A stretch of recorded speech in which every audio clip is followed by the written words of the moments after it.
இந்த ரஜினிகாந்த் வந்து ஆரம்பத்தில் வளரும்போது ரஜினி சார் கூட்டிட்டு ரஜினி சாரை பார்த்து ஒரு எப்படி சொல்றது, நம்ம படத்துல நடிக்க முடியுமான்னு கேட்டுவாங்க அப்படின்னு சொல்லி ஒரு உதவியாளர் அனுப்புறாரு ஏவிஎம் சரவணன். அவர் ஒரு ஸ்கூட்டர்ல போய் ரஜினி சாரை பார்த்து, சார் இந்த மாதிரி சரவணன் சார் உங்களை கேட்டு சொன்னாரு, ஏவிஎம் பேனர்ல நடிக்கிறீங்களா அப்படின்னு. ரஜினி சார் என்ன தெரியுமா பண்ணாரு, நீங்க என்னங்க இப்படி கேட்குறீங்க, உட்காருங்க அப்படின்னு சொல்லிட்டு பின்னாடி உட்காந்துட்டார் ரஜினி சார் ஸ்கூட்டர்ல. நேராக வந்து ஆழ்வார்பேட்டிலேருந்து ஏவிஎம் வரைக்கும் ஸ்கூட்டர்லேயே ரஜினி சார் வந்து அப்பா நடிச்சிட்டாரு, பைரவி நடிச்சிட்டாரு, முள்ளும் மலரும் நடிச்சிட்டாரு, அந்த இது 16 வயதிலே நடிச்சிட்டாரு, பல படங்கள் அப்பயே நடிச்சிட்டாரு, புவனா ஒரு கேள்விக்குட்டி நடிச்சிட்டாரு. அப்போ ரஜினி சார் எல்லாருக்கும் தெரிஞ்ச நடிகர் தான். அப்போவே ஸ்கூட்டரில் ஏறிட்டு நேராக வந்திருக்காரு. வந்து இறங்கினோன்னே சரவணன் சார் பார்த்துருக்காரு.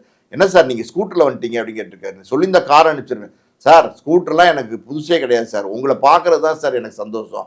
உங்களுடைய இப்போ கம்பெனியில் வாய்ப்பு கொடுக்குறதா வந்து நீங்கள் சொல்கிறீங்க, அதுக்கு மேலே எனக்கு என்ன சார் பெரிய விஷயம், அதோட பாக்கியம் என்ன சார் இருக்குது அப்படின்னு சொல்லி போய் ரஜினி சார் வந்து விருப்பப்பட்டு நடித்தாங்க. எல்லாருமே வந்து அந்த படத்தில் விருப்பப்பட்டு போய் நடித்தாங்க, விரும்பி போய் ஒர்க் பண்ணாங்க.